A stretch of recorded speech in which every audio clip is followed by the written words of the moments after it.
Představ si, že by sis nečistil zuby celý rok. Už po jednom dni se na zubech vytvoří tenká, lepkavá vrstva bakterií, zubní plak.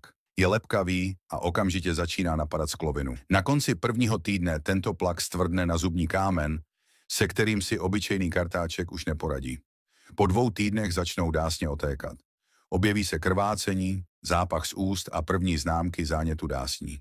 Po měsíci bez čištění začnou bakterie pronikat pod dásně, ničit tkáně a způsobovat kazy hluboko v zubech. U některých lidí dochází dokonce ke ztrátě kosti kolem kořenů a po roce bez čištění se rozvine pokročilé onemocnění parodontu.